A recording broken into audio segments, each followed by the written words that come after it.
नमस्कार, मैं हूं गौरव श्रीवास्तव। प्राइम डिबेट में आप सभी का बहुत बहुत स्वागत है। आज तारीख 12 फरवरी है। ऐतिहासिक तारीख है। ऐतिहासिक इसलिए क्योंकि आज 3 तरह के जो हैं वो राजनीतिक घटनाक्रम हुए हैं। ऐसे राजनीतिक घटनाक्रम जिनको लेकर कहा जाता है कि आने वाली जो राजनीति है, 24 का चुनाव है, इसमें बड़ी दखल देने वाले हैं। अगर हम उत्तर प्रदेश की बात करें तो देश का सबसे आबादी वाला राज्य, यहां पर रालोद के मुखिया यानी जयंत चौधरी ने एनडीए का दामन थाम लिया है। यानी केवल चर्चाएं चल रही थीं, सूत्र बताते थे, पर उन सूत्रों की खबर पर पुष्टि हो गई है। जयंत चौधरी एनडीए में शामिल होने का ऐलान कर चुके हैं, शामिल हो गए। कारण क्या रहा? क्योंकि यहां पर जिस तरह से अभी हाल में ही चर्चाएं चल रही थी, चाहे सीटों के बंटवारे की बात करें या यहां पर पूर्व प्रधानमंत्री चौधरी चरण सिंह को भारत रत्न देने की बात कहें, तमाम यहां पर आधार रहे शामिल होने के। पर साथ ही साथ यहां पर यह बात भी है कि रालोद प्रमुख के एनडीए में जाने के साथ ही जो एक इंडिया गठबंधन की जो चर्चाएं चल रही थी मजबूती की, वो भी यहां धराशायी हो गई है। क्योंकि राहुल गांधी की भारत जोड़ो न्याय यात्रा शुरू हुई, उसके बाद से बंगाल में स्थिति बदली, वहां पर ममता बनर्जी ने अकेले चुनाव लड़ने का ऐलान कर दिया। बिहार में गई तो बिहार में वहां पर नीतीश कुमार एनडीए के साथ आ गए।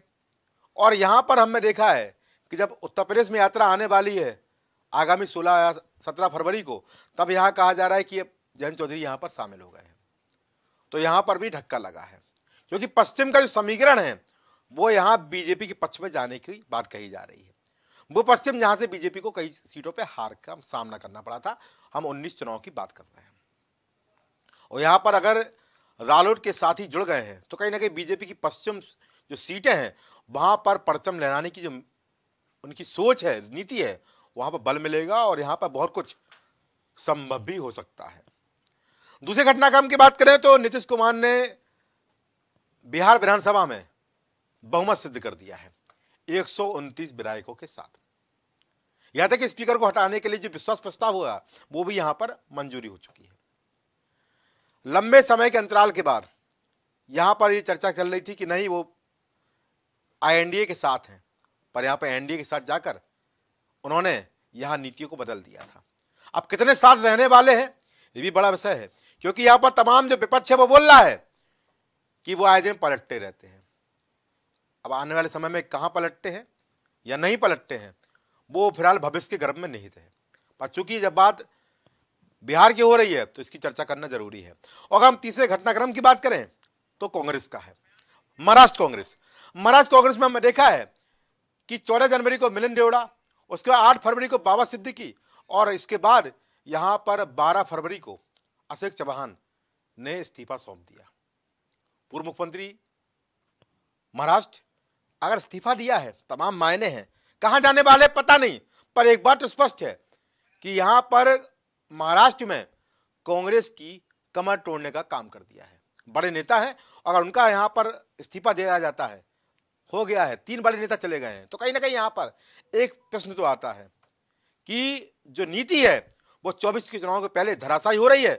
और यहां पर राहुल गांधी भले ही भारत जोड़ो न्याय यात्रा कर रहे हैं, पर यहां पर जोड़ तो नहीं पा रहे हैं, टूट जरूर रहे हैं।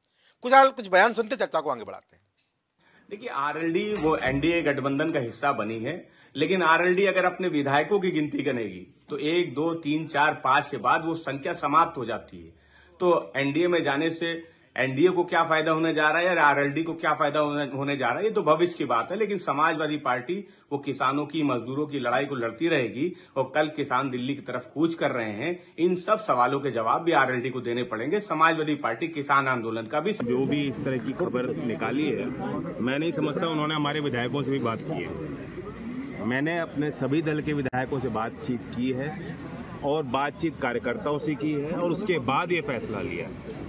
ये फैसले के पीछे ऐसा नहीं है कि कोई बड़ी प्लानिंग रही हो या बहुत समय से हम यही सोचे बैठे हों। बहुत कम समय में, अल्प समय में फैसला हमें लेना पड़ा, परिस्थितियों के कारण लेना पड़ा और हमने हमारे कुछ अच्छे हैं देश के लिए, अपने लोगों के लिए कि हम कुछ अच्छा करना चाहते हैं और जब भारत रत्न से नवाजा गया है।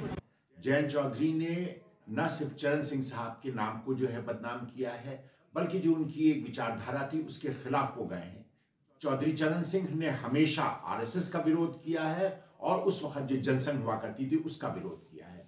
आज उनके पौत्र जो है वो पता नहीं किस चीज की लालच में या भय में आरएलडी को रिस्क पर लगा करके भारतीय जनता पार्टी की जो एनडीए गठबंधन है उससे जाकर के मिल गए। अभी तक की जितने भी लोग जाकर के एनडीए में शामिल हुए वो एनडीए में ही विलय हो गए हैं।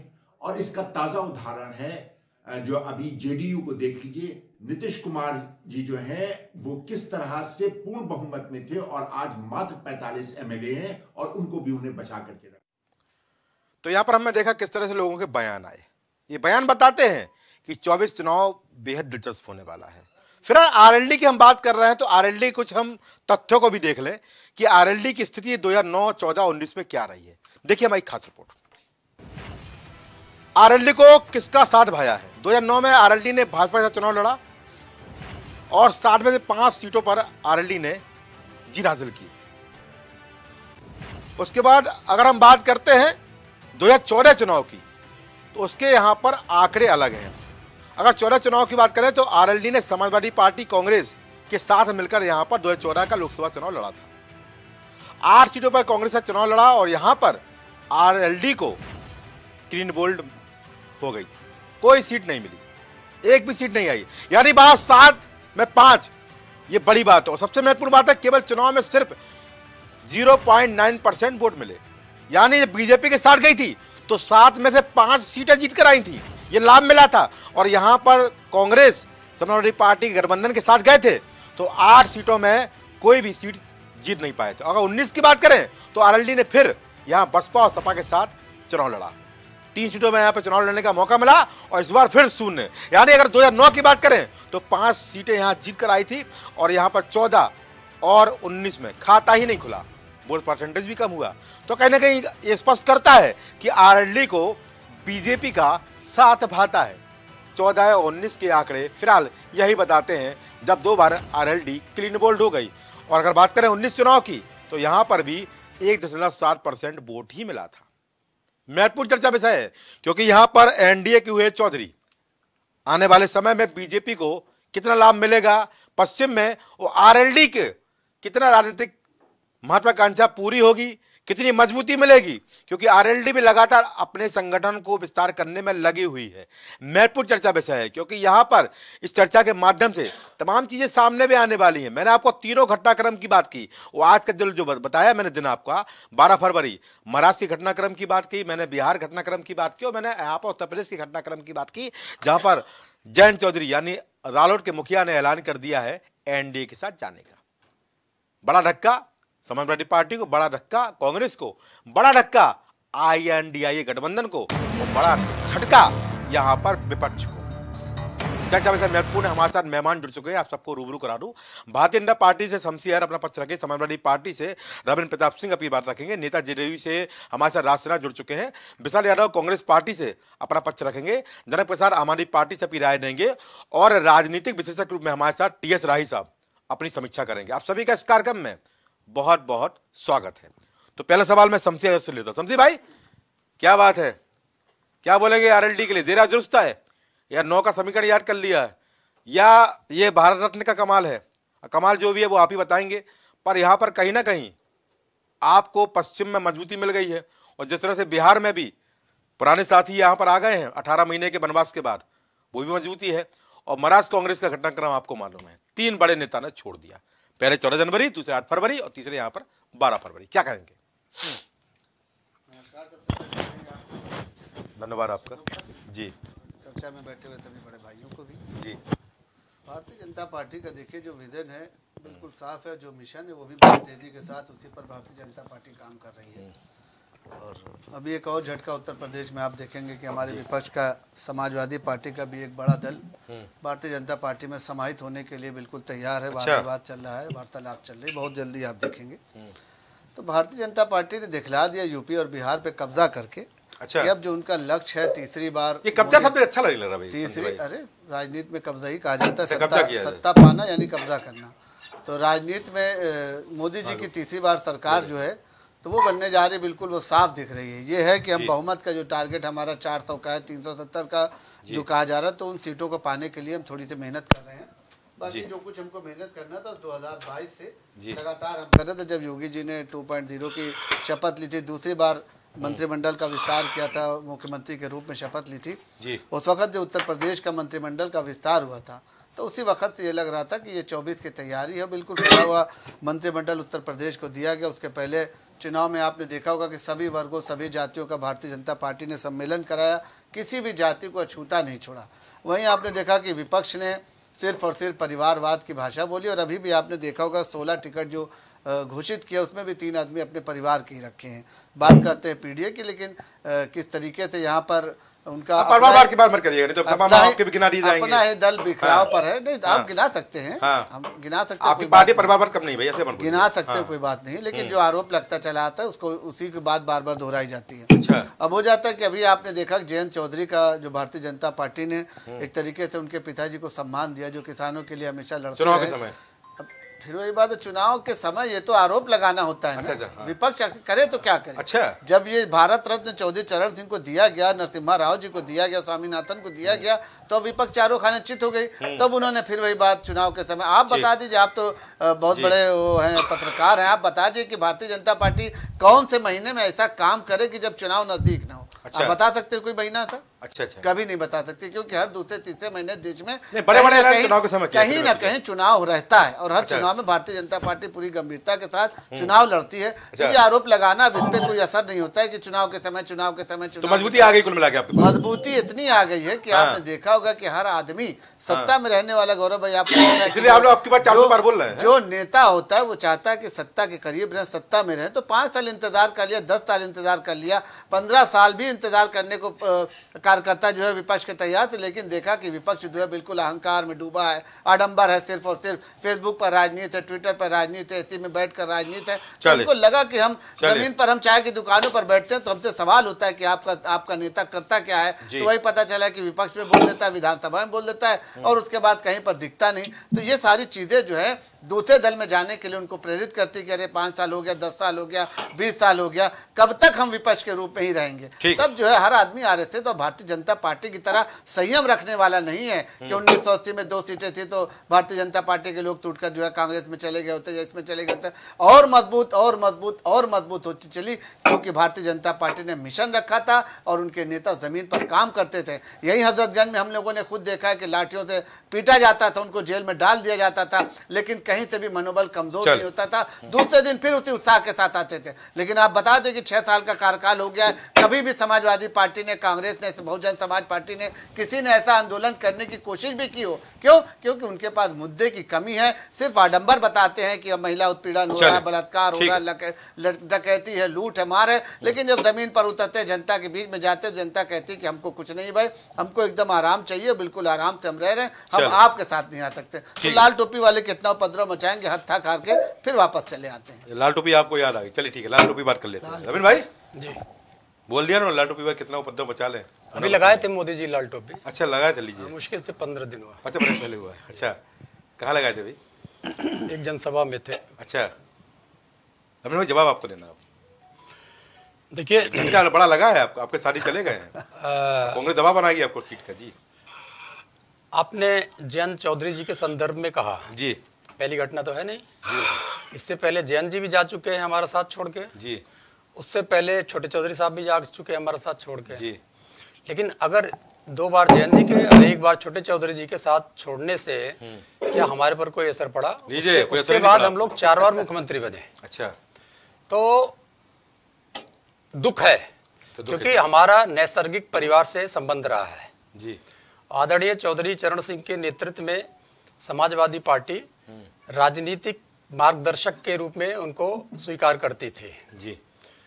आदरणीय चौधरी चरण सिंह जब 1977 में वित्त मंत्री बने थे, उप प्रधानमंत्री बनाया गया जी, तब उन्होंने राष्ट्रीय स्वयंसेवक संघ की दोहरी सदस्यता पे जो भारतीय जनसंघ के लोग शामिल हुए थे जनता पार्टी में, प्रश्न उठाना शुरू किया और विरोध किया जी।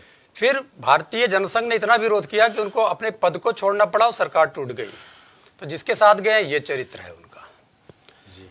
दूसरा चरित्र है अगर आपको याद होगा तुगलक रोड के चौधरी साहब के बंगले का, छोटे चौधरी साहब के बंगले का, यही भारतीय जनता पार्टी सामान उठवा के फेंक दिया था उसने। अच्छा, यही भारतीय जनता पार्टी उत्तर प्रदेश की सरकार है कि डंडे डंडे पिटवाया था हाथरस में एक दलित बालिका के पक्ष में, जब वो खड़े हो गए। अच्छा, इसके बाद भी अगर वहां जाना, याद क्यों नहीं दिलाया आपने जयंत चौधरी को भाई? भूल गए क्या वो? नहीं, एक तो कोई कहीं भी रहे, डेमोक्रेटिक राइट है, और वो छोटे चौधरी साहब और उनके पुत्र आते जाते रहे हैं। हमारा जो काम था, जो हमारे ऊपर एहसान है बड़े चौधरी साहब का, उसका निर्वहन करते हुए हमने उनको राज्यसभा में भेजा था। अच्छा अच्छा, जहां से उन्होंने उन्मादी राजनीतिक के पक्ष में बोलना शुरू कर दिया। अच्छा, चौधरी साहब उन्मादी राजनीति के सबसे बड़े विरोधी हुआ करते थे और सामाजिक समरसता की बात करते थे। जब उन्होंने जमीन का बंटवारा किया, जमीनें तो आ गई थी जी विनोबा भावे जी के भूदान आंदोलन से, लेकिन जब उन्होंने जमीन का बंटवारा जो हमारी पिछड़ी दलित अल्पसंख्यक जातियां हैं उसमें जब उन्होंने किया, तो वो जातियां सोच ही नहीं सकती थी कि हम जमीन का कभी मालिक हो सकते हैं। ये चौधरी साहब ने किया था। अच्छा, अब क्या हुआ, क्यों गए जयंत जी, ये तो आपको झटका लगा कि नहीं लगा, ये बता दीजिए। INDI को झटका लगा कि नहीं लगा? कतई झटका नहीं लगा। राजनीतिक रूप से हम फायदे में हैं, दुख जरूर लीजिए, फायदे में आ गए। फायदे में कैसे बता दीजिए भाई, सब लोग सुनना चाहते हैं। हम छोटे चौधरी साहब को 7 सीटें दे रहे थे। अच्छा, जब 7 सीटें दे रहे थे तो हमको राज्यसभा में भी उनको सीटें देनी पड़ती, दिया ही था अभी हम लोगों ने जी। तो बच गई सीटें, 7 सीटें हमारी बच गई। क्या बात है। जो हमारे आपस में बंटवारा होगा वो ज्यादा अच्छा होगा। हमारे जो इंडिया गठबंधन के साथी हैं वो ज्यादा अच्छा महसूस करेंगे। और एक बात और बता दें, बता दीजिए, जब मगध के सम्राट को हटाना था, वो जनता की विरोधी हो गई थी, तब आचार्य कौटिल्य को साथ किसका मिला था? चंद्रगुप्त का। अच्छा, और चंद्रगुप्त जैसे बालक ने जो राज्य की स्थापना की। अब बता दीजिए, मगध का सम्राट कौन है, चंद्रगुप्त कौन है, कौटिल्य कौन है, ये बता दीजिए। तुलना तो आपने कर दी, अभी तो समझने की बात है। हाँ। और फिर जब मगध का साम्राज्य महाराजा चंद्रगुप्त के पास में आया, तो लंबे समय तक जो इतिहास कायम हुआ भारत का, आज तक नहीं मिटाया जा सकता है। तो हम उसी दौर में हैं कि हम उस मगध के पीड़क राजा के साथ नहीं जा सकते हमारे लोग। अच्छा, ये चीज बिहार विधानसभा ने भी दिखा दिया है, झारखंड ने भी दिखा दिया है, उत्तर प्रदेश ने भी दिखा दिया है कि बिकने वाले कुछ ही लोग हुआ करते हैं। धन्यवाद। चलो, बिकने वाले कुछ ही लोग हुआ करते हैं। फिर नेता कांग्रेस से पूछता, फिर जदयू के पास जाऊंगा। विशाल यादव भाई, कैसे यहाँ काम करें? एक तरफ यात्रा चल रही है जोड़ने की, न्याय की, और एक तरफ यहाँ से आपके साथी दूर होते चले जा रहे हैं, तो जोड़ तो नहीं पा रहे, टूट जरूर रहे हैं। कैसा प्रभाव है भाई, और कैसे यहाँ पर समेटेंगे और कैसे चुनौती पेश करेंगी? अब तो चुनौती बहुत बड़ी हो गई भाई। विशाल यादव, देखिए गौरव जी, मैं आपको पहले ही बता दूं कि हमारे नेता राहुल गांधी जी ने जो भारत जोड़ो न्याय यात्रा निकाला है, उसका खौफ है। खौफ है। जो पार्टी कहती थी कि हम अकेले 370 सीट जीतेंगे, जबकि वो खुद 350 सीट पर चुनाव लड़ती है, तो 370 सीट कहां से जीत जाएगी भाई जी। तो इंडिया गठबंधन को तोड़ने के जेन तेन प्रकार षड्यंत्र लगाकर, ईडी का डर, सीबीआई का डर, नोट का डर, नोट का बंडल या राज्यसभा या भारत रत्न देकर जेन तेन प्रकार से अपने पास अपने पाला में रहने, ये उनका खौफ दिख रहा है। अच्छा, कि इंडिया गठबंधन और राहुल जी की यात्रा का खौफ दिख रहा है कि उनको तोड़ने का काम हुआ। देखिए, आपको मैं पहले ही बता दूं कि कौन आ रहा है और कौन जा रहा है, इससे कोई मतलब नहीं है। अच्छा, राहुल जी जनता से जुड़ने निकले, नेता से नहीं। नेता कहां जाएंगे नहीं जाएंगे उससे कोई मतलब नहीं। राहुल जी की यात्रा 16 फरवरी को उत्तर प्रदेश में प्रवेश करेगी जी। उत्तर प्रदेश का आवाम, महिला, किसान, नौजवान राहुल जी के साथ जुड़ेंगे। वहां के जननेता आदरणीय अखिलेश जी ने हमारी यात्रा को समर्थन किया, हम उनको धन्यवाद कर रहे हैं। चलिए, राहुल जी की यात्रा फिर 15 तारीख को बिहार में आने वाली जी। बिहार की पलटासन नीतीश कुमार जी के तमाचे मारने की जनता इस बार तैयारी कर चुकी है। 2025 में जो चुनाव होंगे, कौन सा शब्द बोलिए भाई? नीतीश कुमार नील बटा सन्नाटा हो जाएगा। एक मुख्यमंत्री को जो तमाचे की बात कर रहे हैं भैया आप? नहीं सर, मैं राजनीतिक तमाचा बात कर रहा हूं। अच्छा। आप इसको गलत लहजे में नहीं लीजिए। मैं तो कह रहा हूं, जनता का मार सबसे बड़ी मार होती है। मैंने अच्छा। क्या बोला? जनता इनको मारेगी। मैंने ये नहीं बोला कि नेता इनको मारेगा। अच्छा, जनता मारेगी। अच्छा, आखिर जेडीयू के लोग, नीतीश जी तो विधान परिषद के सदस्य हैं, उनको तो चुनाव लड़ना नहीं है, उनको तो गुना भाग करके मुख्यमंत्री बन जाना है। अच्छा। जेडीयू के विधायक किस मुंह से जनता के पास जाएंगे? आखिर आपने किया क्या है? प्रवक्ता कांग्रेस, मेरा हमारी सवाल सरकार आपसे है। 17 महीने बनी। प्रवक्ता कांग्रेस, मेरा सवाल आपसे है। आपने यहाँ कहा कि राहुल गांधी यात्रा निकाल, सुनिए गौरव जी बस एक और गौरव जी बस 10 सेकंड, बस 10 सेकंड। बोलिए बोलिए बोलिए बोलिए। हमारी सरकार 17 महीने बनी। 17 महीने में पहली बार बिहार पूरे देश में 4.5 लाख सरकारी वैकेंसियों का विज्ञापन जारी कर दिया। क्या बात। पूरे देश में कहीं ऐसा नहीं है। भाजपा के प्रवक्ता शमसी आजाद जी बैठे हुए हैं, बताइए आपके कितने राज्य में मुख्यमंत्री और कितने राज्य में 4.5 लाख पद की वैकेंसी दे दिए। अच्छा। मात्र 70 दिन में 2.5 लाख लोगों को रोजगार दिया गया हमारे नेता गठबंधन के नेता तेजस्वी जी के नेतृत्व में। अच्छा, बताइए शमसी जी आपके राज्य में कितने रोजगार मिला? नील बटा सन्नाटा। अच्छा ठीक है।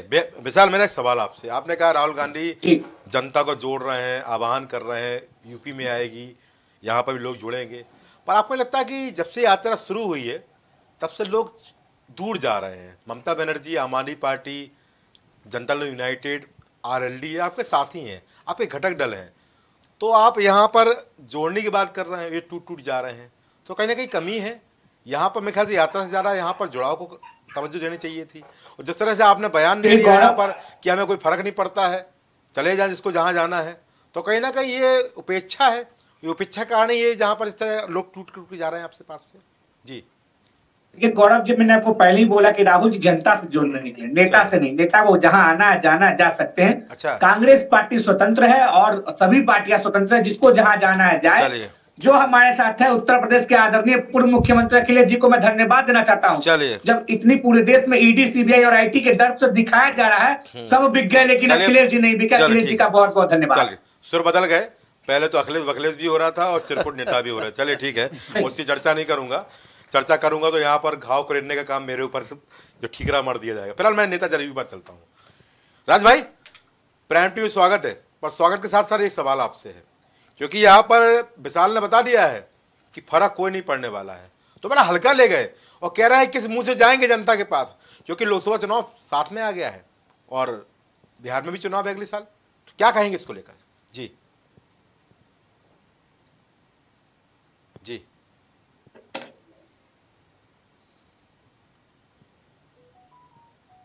राज्य की आवाज बढ़ाई जाए। जी राज सिन्हा जी की आवाज बढ़ाई जाए। जी राज जी, मुझे आपकी आवाज नहीं आ रही है। हाँ हेलो। हाँ बोलिए बोलिए, राज जी आवाज आ गई, बोलिए बोलिए।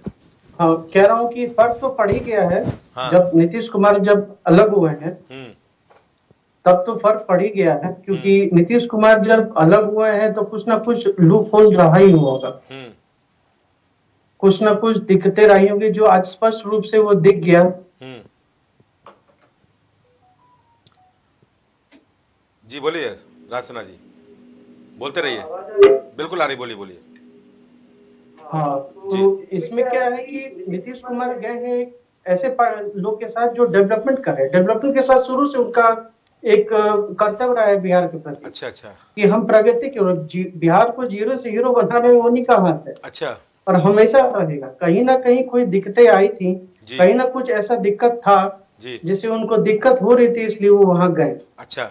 और फर्क का ना फर्क पड़ने की बात तो कांग्रेस वाले तो खुद जानते हैं कि क्या वो कह रहे हैं, क्या वो कर रहे हैं। अच्छा। बात हो रही है अगर कि राहुल गांधी निकले हैं जनता को जोड़ने के लिए, तो नरेंद्र मोदी और नीतीश कुमार के साथ ऑलरेडी जनता जुड़ी हुई है। अच्छा। जनता के साथ जुड़ के वो काम कर रहे हैं और आगे हाथ में हाथ मिला के वो काम कर रहे हैं, जो सामने दिख रहा है, जो डेवलप हमारा कंट्री, अपना स्टेट जो भी मानिए वो दिख रहा है हमको सामने। अच्छा ठीक है, मैं चलता हूँ नेता आपके पास।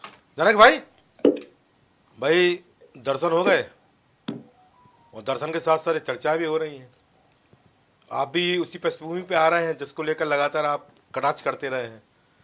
सुंदरकांड भी करा लिया, रामायण भी करा ली, दर्शन भी हो गए। पर जनक भाई एक सवाल आपसे, जिस तरह से यहाँ पर साथी दूर जा रहे हैं, आप भी पंजाब में ऐलान कर चुके हैं अकेले चुनाव लड़ने का, और मेरे ख्याल दिल्ली में भी जल्दी यहाँ पर ऐलान करने वाले हैं कि अकेले चुनाव लड़ेंगे। कैसे देखते हैं, क्योंकि यहाँ पर दूर जा रहे हैं, आरएलडी यहाँ पर अलग हो गई, जदयू अलग हो गई, और महाराष्ट्र कांग्रेस का घटनाक्रम तो आपके सामने है। 3 बड़े नेताओं ने यहाँ पर कांग्रेस पार्टी को अलविदा कह दिया। क्या कहेंगे आप? अब भी INDI मजबूत है? नमस्कार जी, मेरी आवाज आ रही सर? बिल्कुल आ रही, बोलिए। लेकिन रिवर्स हो रही है, इको हो रही है आवाज। जी आप बोलिए, ठीक हो जाएगी। अपना स्पीकर बंद कर लें। एक्चुअली जी संघर्ष करने की क्षमता अच्छा जो मैं देख पा रहा हूँ वो सब लोगों में नहीं है। अच्छा और जी भाजपा से आरएसएस के विचारधाराओं के लड़ने के जी। लिए और टकराने की क्षमता जी जो इस समय दिखाएगा इतिहास उनको याद रखेगा। अच्छा और जो मेले के खो जाएंगे उनको कौन याद रख सकता है। अच्छा तो स्थिति जो है सर रिवर्स आ रही है, आवाज थोड़ा सही कराइए। जी अपना स्पीकर बंद करिए भाई, आपका स्पीकर कुछ दिक्कत दे रहा है। जी बोलिए बोलिए बोलिए। तो ये देखा गया है। जी हेलो जी बोलिए बोलिए, आपकी आवाज आ रही, बोलिए।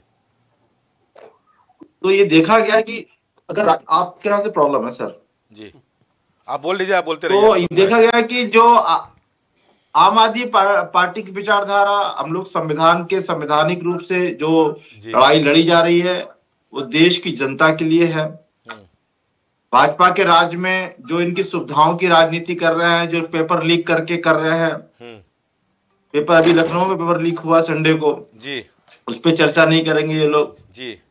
हमारे राज्य में चाहे दिल्ली हो पंजाब में एक पेपर लीक नहीं हुआ होगा। अच्छा, आप अगर ऐसे कोई इंफॉर्मेशन आपके पास हो तो मुझे बताइएगा। अब ऐसा मत कहिए समझिए भाई, आपको बता रहे कि इलाज कहाँ हो रहा था और कहाँ का क्लिनिक का वो था, जांच का वो था। ऐसा मत बोलिएगा आप, क्या क्या हो रहा है उसकी चर्चा नहीं करेंगे। जनक भाई मेरा सीधा सवाल आपसे है, आपने यहाँ पर पेपर लीक की बात की, मेरा सीधा सवाल आपसे है, आप यहाँ पर बात कर रहे हैं लड़ाई लड़ने की, तो लड़ाई लड़ेंगे कैसे जब यहाँ पर सब अलग अलग हुए जा रहे हैं और आप अकेले यहाँ पर चुनाव लड़ने का ऐलान कर चुके पंजाब में। तो ये लड़ाई आप अकेले लड़ रहे हैं कि विपक्ष के साथ लड़ रहे हैं, INDA गठबंधन के साथ मिलकर लड़ रहे हैं? कुछ बता दीजिए, मैं समझ नहीं पा रहा हूँ क्योंकि लोग यहाँ पर जुड़ रहे हैं और टूट रहे हैं। इनसे लड़ने के लिए एक स्पेशल रणनीति हमारी पार्टी बना रखी है। अच्छा। और इंडिया गठबंधन नहीं बनाई हुई है। अच्छा, आप इससे बेफिक्र रहिए। हाँ। कि 2024 की लड़ाई बहुत मजबूती से हम लोग लड़ेंगे और कैसे लड़ेंगे और ऊपर वाले की कृपा से जीतेंगे भी। कैसे लड़ेंगे नहीं, वो आपको 10-15 दिन में और पता लग जाए, पिक्चर क्लियर हो जाएगा। अलग अलग होकर लड़ेंगे, सब लोग साथ में लड़ रहे हैं। वो अच्छा। रणनीति का एक हिस्सा है। अच्छा, रणनीति का हिस्सा है। अच्छा, रणनीति का एक हिस्सा है कि इनको कैसे पछाड़ना है। वो हमारे अरविंद जी को, जब वो पढ़े लिखे वो मुख्यमंत्री हैं वो जी, और पूरी रणनीति बनाई जा रही है और देश की जनता आश्वस्त रहे कि आपकी लड़ाई। और दूसरी बात मैं कहता हूं जी, जो नेता पाला बदल रहे हैं जी, क्या उनके वोटर भी पाला बदल रहे हैं? ये बड़ा प्रश्न है। अच्छा, मैं एक दिन ट्विटर के डिबेट पे था, ओपन स्पेस पे था जी। बिहार की जनता, जो जेडीयू के लोग थे, जो जेडीयू के वोटर थे, वो कसम खा रहे थे कि अब की दोबारा हम नीतीश कुमार जी के साथ में नहीं जाएंगे। अच्छा, क्योंकि जिस विचारधारा से वो इनके साथ में आए हुए हैं, आप विचारधारा छोड़ो दूसरी विचारधारा में कूद के पड़ जाते हो। अच्छा, तो जनता अपने आप को ठगा महसूस करती है जी। तो अभी एक जनक प्रसाद जी चुनाव बिहार के हुए थे तो जदयू NDA के साथ था भाई, तो जो वोटर्स थे उन्होंने वोट यहाँ पर दिया था, तब सरकार बनी, जिसके बाद वो RJD साथ चले गए थे। नहीं, बिल्कुल आप सही कह रहे हैं। हाँ।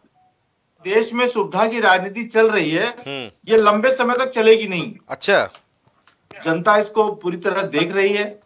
और शिक्षा, स्वास्थ्य, किसानों की जो आप देख रहे हो, किसानों के लिए भाजपा वो कील ठोक रही है, कील रास्ते में। अच्छा, ऐसा लग रहा है कि कोई वो दूसरे देश के लोग हम पे हमारे दिल्ली में आ रहे हैं। ठीक है, तो इनका चरित्र क्या है? चलो ठीक है, फिलहाल अरविंद केजरीवाल भगवान मान ने यहाँ पर रामलला के दर्शन कर लिए हैं और दिल्ली में सुंदरकांड भी करा दिया, रामायण भी करा दी है। साधुवाद है आपको, क्योंकि यहाँ पर राजनीति वही हो रही है जिसकी आप चर्चा कर रहे हैं और राजनीति यहाँ पर वही हम देख रहे हैं जिसकी बात हो रही है। बताइए कुछ अलग बताइए, अलग बताइए। गौरव जी बता दीजिए। जो आस्था और भक्ति भाव है ना, ये अपना पर्सनल मामला होता है। चले ठीक है, इस पे राजनीति मैं राजनीति क्या कर रहा हूँ, मैं तो 24 चुनाव बता रहा हूँ आपका। अब तक क्यों भक्ति निकल के नहीं आई थी? इसको इलेक्शन अब तक क्यों नहीं गए थे रामलला दर्शन करने? किसी ने रोका था क्या आपको? अभी मैं अगर अपने मैं जाता हूँ कभी लखनऊ, मैं दर्शन कराता हूँ। अच्छा, तो मेरी आस्था का पर्सनल इशू है, उसमें क्या दिक्कत है किसी? चले ठीक है, ठीक है, चले ठीक कोई है। पैटर्न तो है नहीं कि भाजपा के वही दर्शन करेंगे, वही चलिए मानेंगे। चले ठीक है, ठीक है, ठीक है राही साहब, मानेगा कोई नहीं यहाँ पर। बहुत बहुत धन्यवाद श्रीवास्तव जी आपका और आपके चैनल का जी। मैं इस संबंध में विशेष रूप से जयंत जी के संबंध में कहूँगा, बोल लीजिए, कि पूरे देश में राजस्थान हो, पंजाब हो, हरियाणा हो या पश्चिम उत्तर प्रदेश हो जी, जाट जो जाति है बड़ी मेहनतशील और बड़ी स्वाभिमानी जाति है। चलिए, और इसी के प्रतीक थे चौधरी चरण सिंह साहब।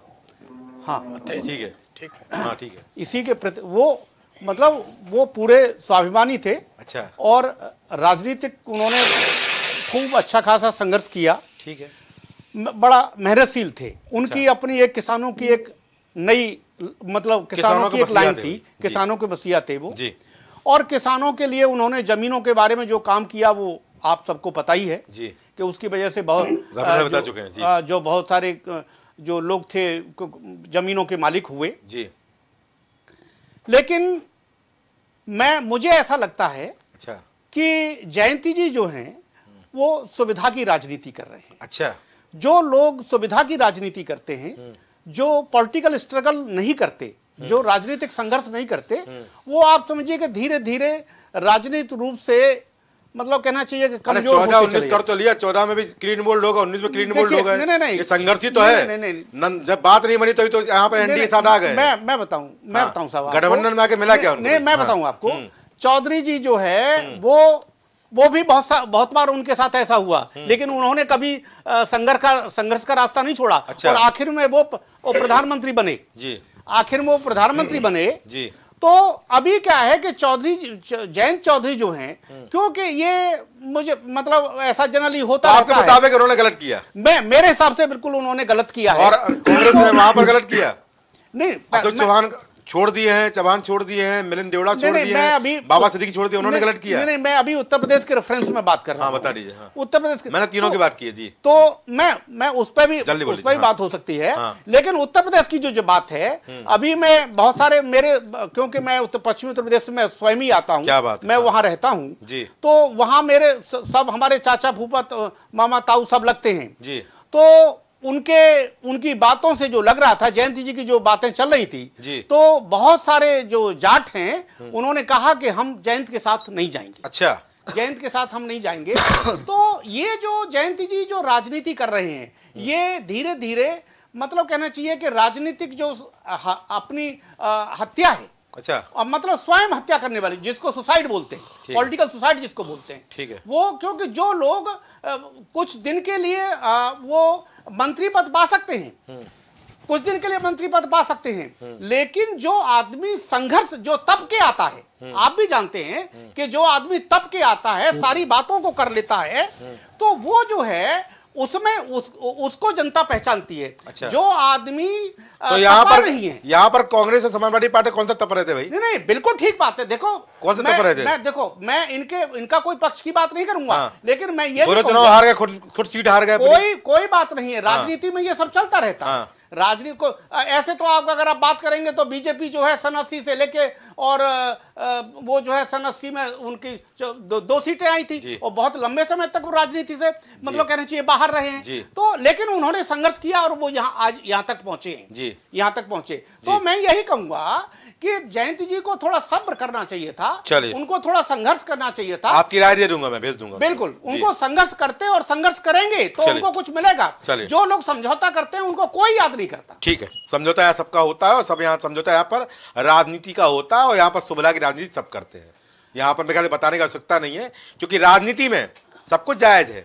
जहाँ सरकार बनाने की बात क्यों हो गई, या मंत्री पद की बात होती है, या व्यवस्थाओं की बात होती है। समझी भाई? थोड़ा आप भी बता दीजिए भाई, क्या कहेंगे? मुस्कुरा रही है आप तो हमारी बात सुनकर। बेचारे तमाम नाराज हो रहे थे, कह रहे कोई फर्क नहीं पड़ा है। किसके ऊपर? किसी को कोई फर्क नहीं पड़ा है कह रहे हैं। और समाजवादी पार्टी के नेता भी बोल रहे थे, हमारे प्रवक्ता साहब बैठे हुए बोल रहे हैं कि कोई फर्क नहीं पड़ा, जिसको जाना फर्क तो इतना पड़ा दुख हुआ है, दुख तो हुआ पर झटका नहीं लगा है। फर्क तो देखिए दोनों पार्टी को इतना हो गया कि अब दोनों एक साथ जो है यात्रा में शामिल होने के लिए भी तैयार हो गए हैं। अच्छा, जिसके पहले यही था कि न्योता दे रहे थे कांग्रेस वाले सपा को, तो सपा वाले मना कर रहे थे और सपा वाले कांग्रेस को बुलाना चाह रहे थे तो नहीं हो रहे थे। तो अब इतना फर्क पड़ गया कि अब इन लोगों को लगा है कि कम से कम दोनों लोग मिलकर। शमसी जी, हमने आपसे कुछ सवाल किया था, उसका जवाब कम से कम दे दीजिए भैया। थोड़ा सा सुन लीजिए, जवाब दे रहे हैं, हो जाए थोड़ा सा, ठीक है, सबको जवाब देंगे। समझे? हाँ, जवाब चाहिए तो जवाब से नंबर आप ले लीजिएगा, फिर जवाब हम आपको दे देंगे। पर्सनल नंबर भेज दूंगा। चलिए बोलिए, बोलते हैं, समझे भाई बोलिए। तो जो राजनीति है, नौकरी किस राज्य में दी ये बता दीजिए। जिसको फिर भी तो आपको नीतीश कुमार ने छोड़ दिया, लीजिए छोड़ दिया नीतीश कुमार ने, तमाचा मार दिया आपके ऊपर। रह गए आप, नहीं रह गए जहाँ के आप ढिंडोरा पीट रहे वहीं पर तो नीतीश कुमार ने आपको छोड़ दिया, जहाँ पर आप आडंबर फैलाए हुए थे कि हमने जातिगत जनगणना लागू कर दिया, फलाना कर दिया, ठिकाना कर दिया, वहीं पर तो वहीं का मुख्यमंत्री तो आपको तमाचा मार के बाहर निकाल दिया, वहीं से तो आपको बेदखल कर दिया। कहाँ चले गए आप? अरे ये भारत जोड़ो यात्रा नहीं है, ये पार्टी तोड़ो यात्रा कर रही है राहुल गांधी। अच्छा, और कांग्रेस के ही बड़े पुराने नेता उन्होंने कहा कि ये आदमी जब तक कांग्रेस में रहेगा, जब तक कांग्रेस इसी तरह धराशायी होती रहेगी, तो ऐसे आदमी के पीछे आप लोग लगे हुए कि जिसका कुछ होना नहीं है। सुन लीजिए पहले, लड़ लीजिएगा बाद में, ठीक है? विशाल सुन लीजिए, मौका दूंगा आपको। जी हाँ, नहीं वही बता रहे ना कि उसी पर मुख्यमंत्री ने तो आपको छोड़ दिया जी, जिसके भरोसे आप जो है नौकरी की बात कर रहे हैं। आप है मुख्यमंत्री कौन है वहाँ पर? रोजगार किस राज्य में मिला? अरे मुख्यमंत्री कौन है बिहार में? मेरा फ्रेम आ रहा है सर? जी बिल्कुल आ रहा है। मुख्यमंत्री कौन है बिहार में? अरे मुख्यमंत्री कौन है बिहार में? किसके पास था? मुख्यमंत्री कौन है बिहार में? फिर वही बात है, हमारे गठबंधन के पास था। अभी कौन है? अभी की बात करिए। चलकर आए थे हमारे गठबंधन के पास। अरे भाई विशाल भाई, बेकार की बात, कोई दम नहीं रह गया। हकीकत ये है कि आपके साथ आने के लिए आज देश की कोई भी पार्टी तैयार नहीं है। अच्छा। और सबका यही कहना है कि जब तक राहुल गांधी के हाथ में बागडोर रहेगी यही हाल होता रहेगा, जो हाल इस वक्त हो रहा है। लगातार गिरती चली जा रही है। विशाल स्क्रीन पे आइए आप, तब बेहतर रहेगा। ठीक है, स्क्रीन कहाँ मिलेगी इनको? अच्छा, मुंह छुपाए हुए हैं, खाली ये माइक से बोल रहे हैं। अच्छा, माइक से बोल रहे हैं। तो देखिए अब कांग्रेस पार्टी का हाल जो है वो बिल्कुल उस तरीके से हो गया कि एक बीमारी की तरीके से हो गया कि जिसको राजनीतिक जो पुराने नेता है वो नहीं चाहते कि कांग्रेस के साथ चिपटी है। अच्छा, शायद आपको नहीं दिख रही, चश्मा लगा लीजिए, नंबर बढ़ गया होगा आपका। सुनाई अब आए हैं आप। हमारे नेता ने 6 बार माफीनामा नहीं दिया है। लीजिए, कहाँ जा रहे हैं भैया? कोई तैयार है आपके साथ? अरे इतना बड़ा चैलेंज तो ममता बनर्जी ने कह दिया कि राहुल गांधी की हैसियत हो तो प्रधानमंत्री को बनारस में हरा के दिखाएं। राहुल गांधी को कहना चाहिए था कि हम बनारस से लड़ेंगे चुनाव। हाँ, उत्तर प्रदेश में 2-1 घर बचा हुआ था, वो भी भारतीय जनता पार्टी इस बार पूरी तरीके से सफाई कर देगी। हाँ। आपका उत्तर प्रदेश में बंगाल की बात कर रहे थे आप, नामो निशान इस बार खत्म हो जाएगा। हाँ। और ममता बनर्जी के ऊपर आप कर रहे थे, घमंड कर रहे थे। हाँ। तो उन्होंने भी आपको चैलेंज कर दिया कि राहुल गांधी में हिम्मत हो तो मोदी जी को हरा के दिखाए बनारस में। आम आदमी पार्टी भी आपसे दूर हो चुकी है, बचा कौन है आपके साथ? क्योंकि आपकी राजनीति, आपकी कथनी अब करनी जो है वो दोगुली है। 40 करोड़ जनता, दोगुली राजनीति, 40 करोड़ राजनीति। 2014 से लगातार आपको जवाब देता चला आ रहा है हिंदुस्तान। बचा नहीं कुछ आपके पास सिवाय आडंबर और भ्रम फैलाने के। और किसी की आवश्यकता नहीं, सिर्फ और सिर्फ भ्रम फैलाने के लिए आज की राजनीति जो है भाई साहब वो बहुत उल्टी तरीके की हो रही है। अरे कहते रहे यात्रा करने बढ़िया हो रहा है, लोग जुड़ रहे हैं भाई। कहाँ जुड़ रहे हैं ना आप? जिधर से यात्रा गुजर रही है उधर से पार्टी इनका साथ छोड़ते हुए चली आ रही है। बचा कहाँ है? अच्छा, आप बताएं ना, आप बताएं कि जयंत चौधरी के ऊपर इनको इतना भरोसा था, जयंत चौधरी ने भी अंगूठा दिखा दिया। अच्छा, बिहार की तरफ बढ़े, बिहार ने अंगूठा दिखा दिया, तो जहाँ स्वागत कौन करेगा इनका? अब बचा कौन है? जिस बिहार के ऊपर ये छाती पीट रहे थे अखिलेश जी ने न्योता स्वीकार कर दिया। राहुल गांधी जगह जगह बयान देते, ये तो मजबूरी इस वक्त है दोनों पार्टी की, मजबूरी है, पार्टी को मिलना ही है। अच्छा। इनके भी गठबंधन दल के नेता भाग रहे हैं, उनके भी भाग रहे हैं। अच्छा। तो कम से कम ये कि दोनों ने मिलकर अपना वजूद, समाजवादी पार्टी को भी अपना वजूद 2024 में बचाना और कांग्रेस पार्टी को भी बचाना है, ताकि कम से कम राजनीति कर सके। अच्छा ठीक है नवीन भाई जी, वजूद बचा रहे हैं आप लोग, वजूद अपना बड़ा बयान दिया है। वजूद का जो प्रश्न खड़ा होता है जी, वो उन्मादियों के लिए खड़ा होता है। फिर उन्मादी बोल दिया आपने। जैसे हिटलर उन्मादी था। अच्छा। उसके वजूद को बचाने की बड़ी आवश्यकता थी। अच्छा। मुसोलिनी था, तोजो था, उसके बाद भी कई आए। अच्छा, कई अभी भी 3 हैं। अभी 3 है। तो लीजिए 3 है। उनको अपने वजूद का बहुत संकट रहता ये है। देखिए समाजवादी पार्टी जो लंबे समय तक, ये देश के प्रधानमंत्री के बारे में भी ऐसा कह सकते हैं, जो लंबे समय तक मैं भी संघर्ष कहना करते चाहूंगा हैं। कि समाजवादी पार्टी नाम नहीं लिया उन्होंने। डकैत हुआ करते थे। नहीं, मैं तो खुले मन से कह सकता हूँ कि समाजवादी पार्टी के विशाल प्लीज, विशाल प्लीज। प्रधानमंत्री कहता हूँ कि मैं कपड़े से पहचानता हूँ जी। तो उन्माद नहीं तो और क्या कहा जाएगा। चलिए ठीक है, विशाल हो गया। मैम थोड़ा पब्लिक के बीच में भी आके बोल लिया करिए कभी यादव जी। रविन भाई बोले, बोलिए। ये दिक्कत आती है। विशाल यादव प्लीज, आपका हो गया। विशाल यादव, विशाल यादव प्लीज, प्लीज। जनता के बीच में, रविन भाई बोल बीच में थोड़ा आके बोलो। रविन भाई बोल रहे हैं, रविन भाई बोलिए। उन्माद की वो पराकाष्ठा है जी। कि अगर उनको सही बातें भी कर जाए तो उनके जो प्रवक्ता होते हैं वो भी उन्मादी हो जाते हैं। अच्छा, उन्मादी हो जाते हैं। अच्छा, ये भी उन्मादी हो गए। नहीं, ये तो देखिए समाजवादी पार्टी अपनी गुंडागर्दी और वाली उन्मादवादी लैंग्वेज इस्तेमाल नहीं करेगी तो करेगी। नहीं, आप डकैत क्यों बोल रहे थे फिर? पहचान, अरे आप नहीं, अगर देखिए गुंडागर्दी, ये विषय नहीं था। जाएंगे तो आप देखेंगे सारे ये के विषय सारे नहीं डकैत था। थे, जो समाजवादी पार्टी में शामिल थे। हाँ, बचा कौन है प्रदेश वहाँ? की भारतीय जनता पार्टी ने पूरे बचा विश्व कौन है, का बता रिकॉर्ड देना। तोड़ा है।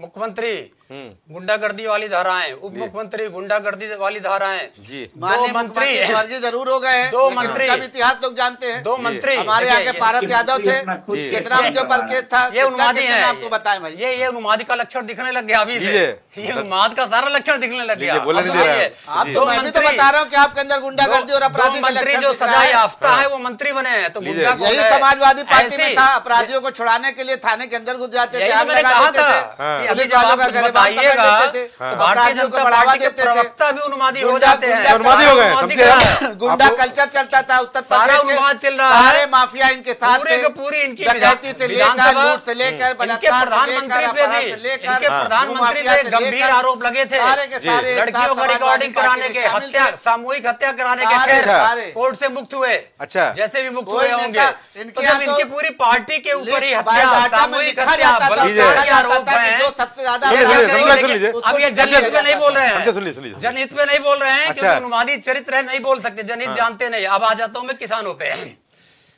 क्योंकि आज का विषय मूल रूप से किसानों पे था। इन्होंने किसानों में 14 और 19 में वायदे किए। रविन भाई, यहाँ पर किसानों भाई, मेरा कहना है यहाँ पर ये जो है ना बात कही है कि यहाँ पर वजूद के लिए लड़ रहे हैं समाजवादी पार्टी, कांग्रेस, क्योंकि यहाँ पर आपके लोग छिटक गए हैं। कल तक किसानों के नेता को यही बताते थे, किसानों के क्योंकि मुखिया महाराष्ट्र जयंत का, चौधरी हैं, बिहार का, उत्तर किसानों प्रदेश के घटनाक्रम। नेता जयंत चौधरी मैं हैं, बता रहा हूं, किसानों वजूद के की लड़ाई मुखिया कौन जयंत लड़ता है? चौधरी हैं। अच्छा। अब जैसे ही वो भाजपा सबसे में आए, ज्यादा आज तक किसानों की- विरोधी हो गए। आज तक विश्व की लोकतांत्रिक राजनीति में सबसे पैसा खर्च किया है आदरणीय मोदी जी ने। अच्छा। सबसे ज्यादा कपड़े बदले हैं आदरणीय मोदी जी ने। अच्छा। सबसे ज्यादा यात्राएं देश और विदेश में की है आदरणीय मोदी जी ने। परिणाम देख लीजिए, ग्राउंड लेवल परिणाम देख लीजिए। 28 पूर्ण राज्य हैं, केवल 9 राज्य में इनकी पूर्ण बहुमत की सरकार है। अरे भाई, सहयोगी सरकार तो है। 12 राज्य में विपक्ष की सरकार है, 7 राज्य में ऑपरेशन लोटस की सरकार है। अच्छा। आपकी सरकार कहाँ है? तो जनता ने वही दिया ना। समाजवादी पार्टी कहाँ पर है? हम तो अच्छा, मध्य हम प्रदेश एक में राज्य लड़ के, रही थी। आप हाँ, अपना मध्य स्वीकार प्रदेश में करिए, सरकार भूल गए। आप अपना स्वीकार करिए महोदय, भाई तो भूल गए। आप अपना स्वीकार करिए, आप अपना स्वीकार करिए, राजस्थान में आप भी अपना इनकी स्वीकार सरकार- करिए। अच्छा, राजस्थान में भी इनकी- देखिए, महाराष्ट्र में भी ये अपने समाजवादी बारे में पार्टी- बोले और कितने उन्मादी हो गए जब कांग्रेस ने इनको टोका अरे था। आप तो भूल गए, यूपी में भी कांग्रेस इनकी ने सरकार टोका है भाई, था देश की तो उनको सबसे बड़ी प्रवचन दे पार्टी रहे है। थे। जब कांग्रेस ने टोका थे महोदय उनको प्रवचन दे रहे थे। सबसे बड़ी पार्टी है भाई, अब देखिए समाजवादी अब पार्टी। देखिए आगे उन्मादी उन्मादी तत्व देखिए इनका नहीं छूटेगा। अभी हो सकता है ये गाड़ी वाड़ी पे जाएंगे, वहां भी सड़क पे भी उन्मादी हो जाएंगे। तो उन्मादी चरित्र नहीं छोड़ेगा। ये तो अब भाई मैंने देखिए, आपको बता दिया, पिछले पिछले जो 15 चुनाव लड़े, 11 चुनाव बीजेपी हार गई। आखिरी जो चुनाव लड़े राजस्थान में हुआ, इनकी सरकार, हारने वाला इनका राज्य मंत्री। इससे पिछला जो चुनाव हुआ कारगिल पर्वतीय परिषद का, जहां ये धारा 370 का गाना गाते हैं, वहां पर 26 में से 2 सीटें मिली इनको। तो ये तो जनता ने दे रखा है। रविन भाई, भरपाई कैसे करेंगे? लोग चले गए छोड़ के, क्योंकि आप तो बोले फर्क कुछ नहीं पड़ा है, पर यहाँ पर भरपाई तो करनी पड़ेगी। पार्टी के पश्चिम की राजनीति को बड़ा झटका लगा आपकी, ये मानते हैं नहीं मानते? पश्चिम की राजनीति में झटका कैसे लगा है, पहले आपको एक क्लियर करना पड़ेगा, तब हम उसका ज्यादा अच्छा जवाब दे पाएंगे। पहले हम क्लियर कर दें। अच्छा, यानी आप नहीं जानते हैं कि जो जयंत चौधरी हैं उनका खासा दखल है पश्चिम की राजनीति, पश्चिम उत्तर प्रदेश। सुन लीजिए, चलिए। हाँ, सुना दीजिए। 33 सीट हम लोगों ने उनको लड़ने के लिए दिया था। जिस दिन वो भारतीय जनता पार्टी जैसी उन्मादी पार्टी अगर उनको 33 सीट दे देगी, अच्छा, उस दिन मैं राजनीति छोड़ दूंगा। लीजिए। अभी अभी अभी अभी बेकल हैं, वो एक हमारे पहले पूर्व मित्र थे, अब बेकल हैं 3 सीट पाने के लिए। अच्छा। अगर 1 सीट भी उनको दे दे तो बहुत बड़ी बात है। उस 33 का हाल क्या हुआ? 33 ने 34 सीटों पे हम लोग पश्चिमी उत्तर प्रदेश के जी हम लोगों ने 18 मजबूर थे देने के लिए, 18 यहाँ सीटें पे मजबूरी है नहीं जीती देने और की। 16 जीतें। मतलब कितनी व्यग्रता हो जाती है, क्योंकि उन्माद दिमाग में भर दिया गया है, वो निकल भर नहीं दिया सकता है, जवाब भी बीच बीच वो में देना बचा जरूरी रहता है। जी। तो जवाब आपका कांग्रेस दे रही थी, हाँ। आपका जवाब कांग्रेस दे रही थी, कांग्रेस के पास तब क्या आप बचा? प्रवचन दे रहे अरे थे, कांग्रेस तो आप ही तब को- आप प्रवचन दे रहे कांग्रेस थे। तो आप ही के अब ऊपर लामबंद थी। यही आदत है, यही मोदी ने सिखाया है। अच्छा अजय सिखाया है। राय यही जो है बोल- इनके नेता को प्रवचन तोड़ने के देंगे। लिए जेल तक पहुंच गए योगी थे। जी क्या आज करेंगे, हम खाते प्रवचन मिलने के देंगे। लिए। हाँ। और जब अब अपनी अपनी बार आएगी तो प्रवचन देंगे, तब दूसरी बार आई तो उन्मादी हो कांग्रेस जाएंगे। पार्टी कहाँ बेचारे प्रमोद ये कृष्णन को भी बेचारे नहीं रोक पा रही है। ये बेचारे उन्मादी जो चलिए, अपने अस्मिता चलिए हो गया, अपने चलिए। अस्मिता के लिए झटक रहे हैं। चलिए हो गया, ठीक है। एक सेकंड जो मैं कह दूं, बोलिए, क्योंकि मैं किसान पे बात कर रहा था, बोलिए। आपने प्रश्न हमारा कर दिया। जी। किसानों से लिए इन्होंने एमएसपी का वादा किया था हाँ और भारतीय जनता पार्टी ने नहीं किया था। अच्छा। सरकार ने नहीं किया था, जी केवल माननीय प्रधानमंत्री जी ने व्यक्तिगत रूप से किया था। ठीक। 2 साल तक कुछ भी नहीं किया। आज किसान कल फिर पहुंचने वाले हैं, चल पड़े हैं रास्ते में। अरे समाजवादी पार्टी जा रही नहीं जा रही समर्थन के लिए उनके? जाएंगे। अच्छा, कील कांटे बिछाए हुए हैं। अरे आप जाएंगे नहीं जाएंगे? ये जाएंगे। मैं तो पिछली बार भी था। अच्छा पूरे- चलो। मैं नहीं आपके नेता जाएंगे नहीं जाएंगे? मैं 16 दिन था। नेता जिसको जिसको कहेंगे सब जाएगा। स्वामी प्रसाद मैं मौर्य तो भी जाएंगे। उसके बाद स्वामी प्रसाद मौर्य भी जाएंगे। वो क्या नाम है, निषाद भी जाएगा, संजय निषाद भी नहीं जा जाएगा, पा रहे तो कम से कम किसानों योगी की हाल आदित्यनाथ चाल भी लेने जाएंगे। के लिए वहाँ भी जी। वहाँ हम लोग स्वागत करेंगे उनका बहुत कायदे से। अच्छा किसानों की आय दुगनी करने के लिए कहा था। चलिए, हो गया। उसको जुमला बोल दिया। नहीं जी, बोल लीजिए, जाइए। बोल किसानों लीजिए। का उत्पादन संघ कहा था, जी। खत्म हो गया। जी। सीमांत किसानों को पेंशन देने के लिए कहा था, खत्म जी। हो गया। जी सिंचाई का रकबा बढ़ाने के लिए कहा था, खत्म जी। हो गया। जी। पंचायतों में कहा था हाई उठा नहीं। हाई स्पीड ऑप्टिकल फाइबर लगाएंगे, वो खत्म हो गया। ठीक। तो ये झूठे हैं, ये किसान भी जान चुके हैं। भारत की यानी जनता उन्मादी पार्टी है, आप जानती झूठे हैं। चलिए ठीक हो गया, इसीलिए नवरात्रि हो गया, हो तक गया। सीमित हैं। चल ठीक है। इसीलिए नवरात्रि तक सीमित है। ऑपरेशन चलिए ठीक है, हो गया, हो गया, चलिए हो गया। वो यानी उन्मादी भी है, झुट्टे भी है। चलिए ठीक है तमसी भाई, जवाब चलिए जवाब बात दीजिए। देश में समाजवादी पार्टी की सरकार है। मतलब देखिए बोलने के बाद भी उन्माद जारी रहेगा। ये माफिया है, क्योंकि ये जारी गुंडा रहेगा। है, क्योंकि अच्छा। ये बलात्कारी है, क्योंकि ये माफिया है। चलिए हो गया, माफिया फिलहाल मौका दूंगा ये है सबसे देता आगे मौका। के उप चलिए हो गया। मुख्यमंत्री, अच्छा चलिए हो गया। बलात्कारी आप इनके थोड़ा का हो गया, 11, आप थोड़ी ऊर्जा आ गई। 51 बलात्कारी, चलिए आप थोड़ी ऊर्जा आ बलात्कारी गई। इनके 51। चल ठीक है, हो गया, आपकी ऊर्जा आ गई। प्लीज मैं राजसेना के बारे में फिर विशाल के बारे में। राज भाई कुछ बोल रहे थे आप? भाई विशाल तो बोल रहे थे, कोई फर्क नहीं पड़ा उनको भाई, बड़ा हल्का ले ली भाई। विशाल भाई हाँ नाराज है आपसे लगता है? विशाल भाई के मन में जो है वो तो अलग चीज ही है, हाँ लेकिन ये बात हमेशा याद रखना चाहिए आप जो सामने हैं कि जी देश में और देश कैसे डेवलप हो रहा है, किधर देश जा रहा है। अगर मान लीजिए कि आज नीतीश कुमार भाजपा के साथ जाते हैं, एनडीए सरकार के साथ जाते हैं, तो कुछ ना कुछ कारण था, जी कुछ ना कुछ लोग देख रहे हैं चीजों को, जो पुरानी चीजें हुई हैं, अच्छा जो नई चीजें हैं, क्योंकि आज समय चेंज हो चुका है। अच्छा। 4 मीटिंग के बाद यहाँ पर ज्ञान चक्षु खोले हैं क्या? 4 मीटिंग में शामिल हो गए थे, उसके बाद यहाँ नाराजगी सामने आई है। अगर जाना ही था तो पहले चले जाते राज भाई। जी, मीटिंग की बात आप कह रहे हैं कि 4 मीटिंग हुआ उसके बाद ज्ञान खुला, तो ऐसा तो नहीं है। पहले से कुछ ना कुछ लूप होल उनको मिला होगा। लीजिए पहले से सेटिंग हो गई थी। चलिए ठीक है, समझ गया मैं बात को। नहीं, मैं समझ सेटिंग गया, की बात नहीं है, आपने बोल दिया सेटिंग पहले की से बात नहीं चल है। रही थी बात। जी जी गौरव जी जी बोलिए जी बोलिए। यानी आशंका ऐसी पहले से बात थी। नहीं है। अच्छा बोलिए। हाँ है ना, जी तो कुछ ना कुछ वहां पे इशू हुई होगी, कुछ ना कुछ ऐसी बातें हुई होंगी जिससे ये चीजों को लाया गया। जी और मेरे ख्याल से ये जो स्टेप लिया गया है। चलिए राजसेना, आपकी मुझे आवाज नहीं आ रही है जी। चलिए मैं विशाल की बात लेता हूँ। विशाल कुछ बोल रहे थे आप, बोल लीजिए भाई। देखिए गौरव जी, मैंने अभी भाजपा और हमारे मित्र जदयू के प्रवक्ता से, जदयू के नेता से सवाल किया। दोनों में से किसी ने एक सवाल का जवाब नहीं दिया। जी जदयू के मित्र हमारे बोल रहे हैं राज सिन्हा जी की कुछ घटना हुई, कुछ ना कुछ जरूर होगी, जरूर कुछ ना कुछ हुई। नीतीश जी को पच नहीं रहा था बिहार के युवाओं को हाथ में रोजगार। नीतीश जी को पच नहीं रहा था बिहार के सुख समृद्धि और विकास। अच्छा। 17 साल से इनकी सरकार है, गठबंधन की भाजपा और जदयू की सरकार। बताइए कितने रोजगार दिए। और हम बताते हैं कि मुख्यमंत्री को नहीं पच रहा था विकास, क्या बात है। चलिए मुख्यमंत्री को समृद्धि और बढ़ता बिहार इनको पच नहीं रहा था। अच्छा। इनको बिहार के युवाओं के हाथ में नौकरी खटक रहा था। अच्छा। इनको बिहार में बस खाली यात्रा में और कुछ नहीं हो रहा है। इनको बिहार के समृद्धि और कांग्रेस विकास वाले खटक रहा था। टी-शर्ट बेच कुछ रहे हैं, नहीं हो रहा झंडा था, बेच बिल्कुल रहे कुछ नहीं हैं, होता। कारोबार भाजपा कर के रहे हैं, प्रवक्ता से मैं पूछा, अपनी पार्टी के लिए फंड अपने इकट्ठा कर रहे हैं, 24 मुख्यमंत्री के 10 चुनाव लाख लड़ने अपने के लिए। सरकार है। ये यात्रा इसलिए निकाली गई और कुछ है नहीं इसका नौकरियां दे दी। उद्देश्य। सवाल ही नहीं, अगर बात देखी जाए तो जो नौकरियां दी गई हैं, जो चीजें दी गई हैं, उस समय एनडीए की सरकार भी थी। राज भाई बोल रहा है कि नीतीश कुमार को नौकरी नहीं पच रही थी भाई, मुख्यमंत्री को नौकरी नहीं पच रही थी, विकास नहीं पच रहा था। जवाब आप दीजिए, मैं शमसी भाई से जवाब लेता हूँ। जो बिहार को जीरो से हीरो बना दिया, जो डेवलप किया बिहार को, उसको नौकरी क्यों नहीं पची? लीजिए नेता कांग्रेस, तो बताइए ना, 17 साल से आपका सरकार था, हाँ। नीतीश जी कितना वैकेंसी दिए? हाँ। आज भी 4 लाख पद बिहार में खाली है, क्यों नहीं भरा जा रहा है? वो बता दीजिए। लीजिए, हमारी सरकार आई और सारे पद भरे जा रहे हैं। पहले तक नहीं पूछा, हमारी सरकार आई और सारे। अरे आपकी गठबंधन की सरकार थी भाई, 19 विधायक हैं आपके पास। 17 साल से आपकी सरकार थी, भाजपा जदयू की। 17 महीने हमारी सरकार रही, महागठबंधन की सरकार, आदरणीय तेजस्वी जी के नेतृत्व में चल रही सरकार जी। और बड़ा कौन? शिक्षा विभाग किसके पास था? महागठबंधन के पास। आपके पास जो विभाग था उसको अभी भी खाली है, अभी भी कम से कम। यानी बीजेपी के साथ गई, दर्द तो है भाई, दर्द तो है भाई, दर्द तो है, साथ ही दूर गए, दर्द तो है। मुझे भी टाइम दीजिए, भले ही उपेक्षा कर ले, दर्द तो है। चले ठीक है विशाल भाई, दर्द तो है, भले उपेक्षा कह रहे हैं, कुछ भी बोले, दर्द तो है यहाँ साथी के दूर जाने का। समझी भाई? भाई आप नहीं है, कोई दर्द नहीं है, बता दिए। जो रोजगार देगा वो हमारे साथ रहेगा, बात जिसको रोजगार से पढ़ेगा हाँ। वो दूर जाए। जैसे उत्तर प्रदेश में समाजवादी पार्टी की हाल है कि अब जयंत चौधरी अलग हो गए, तो क्या करे भाई? अभी कल ही तक तारीफ कर रहे, तो अब 2-4-5 दिन तो लगेगा समय ना बुराई करने में। अच्छा। अभी फौरन ही उसी जबान से जो है तो प्रशंसा कर रहे थे, फौरन बुराई करने लगे। और यही हाल वहाँ पर है बिहार में कि अभी नीतीश कुमार के कसीदे पढ़ रहे थे, नीतीश कुमार के कसीदे पढ़ रहे थे, तो फौरन ही कैसे नीतीश कुमार की बुराई करें?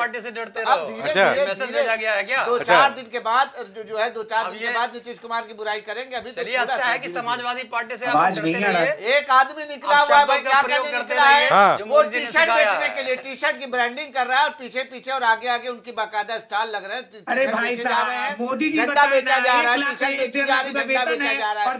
वोट ना 2022 में कन्वर्ट हुआ था, ना 2024 में। गौरव भाई, मेरे को तो टाइम चाहिए। कौन बोल रहा है? बोलिए, हमारी पार्टी बोलिए। अरे हमारी पार्टी बोलना चाह रही है भाई, कुछ बोल लीजिए। विशाल भाई हो गया। अरे राष्ट्रीय पार्टी है भाई, सुन लीजिए भाई, हमारी पार्टी सुन ले, थोड़ा सा हम भी सुन ले।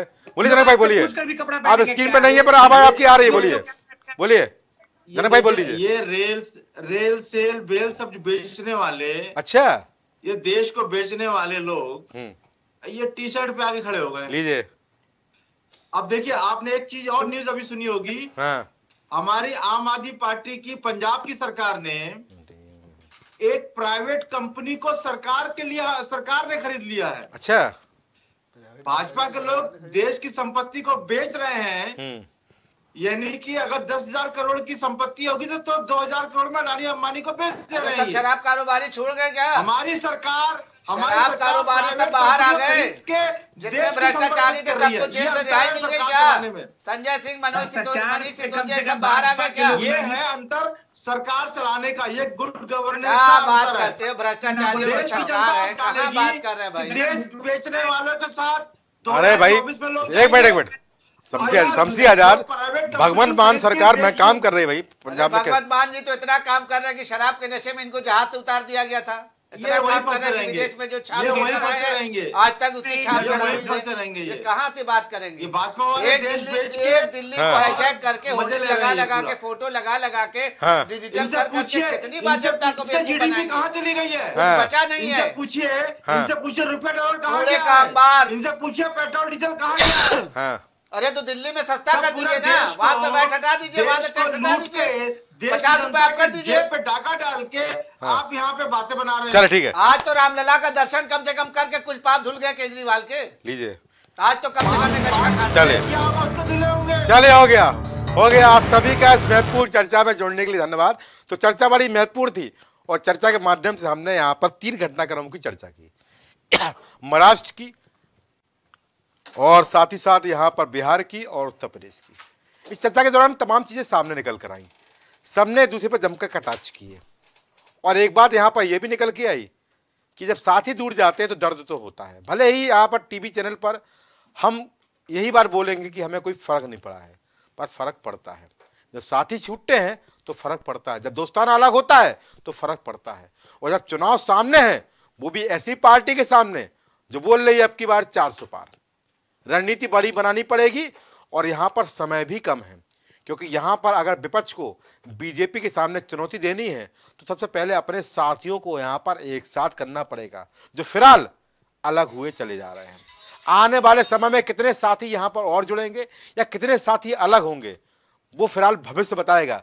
पर एक बात तो स्पष्ट है कि राजनीति से पहले यहाँ पर मन की नीति को एक साथ करना पड़ेगा। जब मन मिलेंगे, मन के भेद मिटेंगे, तब एक साथ जुड़ेंगे। अन्यथा सीटों के बंटवारों पर जो सर फटौवल हो रहा है उससे यहाँ पर आने वाले समय में भी लोग जाते रहेंगे। 24 चुनाव दिलचस्प होगा और यहाँ पर बड़ी लड़ाई भी होने वाली है विपक्ष के बीच में और सत्ता पक्ष में भी। पर यहाँ पर एक बात और सामने आने वाली है कि जनता के मुद्दों पर यहाँ पर लड़ाई कौन लड़ेगा, क्योंकि यहाँ पर दर्शन भी होंगे, बात भी होगी, कटाक्ष भी होंगे, चर्चा भी होगी, लोग इस्तीफा भी देंगे और जुड़ेंगे भी। पर सबसे महत्वपूर्ण बात है जनता की बात कब होगी, कि जनता जनार्दन यहाँ जानती है कि जो उसकी बात करेगा हम उसके के लिए यहाँ पर आने वाले समय में जाएंगे। और जनता वो चीज़ है कि जो उतारती भी है, बनाती भी है, जोड़ती भी है, मिटाती भी है, और सबसे महत्वपूर्ण बात है आपकी राजनीतिक पृष्ठभूमि को बढ़ाती भी है, घटाती भी है। तो आज की चर्चा में इतना ही। नमस्कार।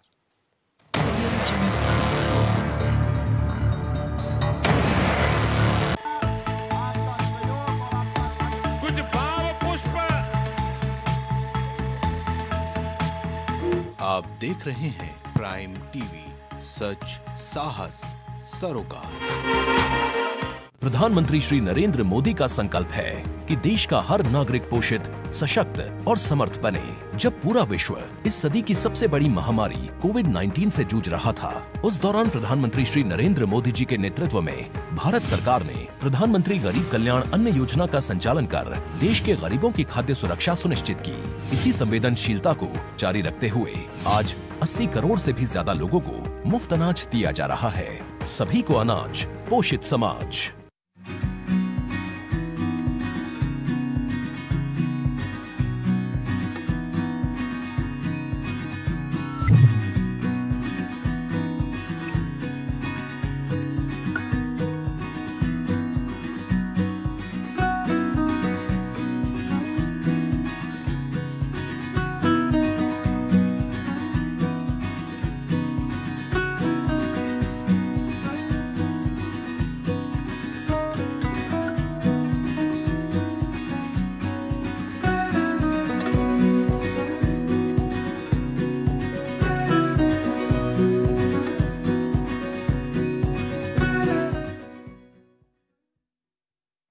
अगर आप करना चाहते हैं अपने बिजनेस को प्रमोट, तो इसके लिए आपको चाहिए होगा एक सपोर्ट। बेहतर स्क्रिप्ट, शानदार ग्राफिक्स, बेहतर विजुअल, दिखाएंगे कमाल, जानकारी पहुंचेगी जन जन तक, आपका काम करेगा धमाल। इन सभी चीजों के लिए अब ना हो परेशान। Brand promotion, motion designing and video editing, 2D और 3D animation, television telecasting, social media works, script writing जैसे कामों के लिए आज ही कांटेक्ट करें 9267925186 पर। इसी के साथ ही आप हमें जीमेल भी कर सकते हैं vikasproduction.gfx@gmail.com।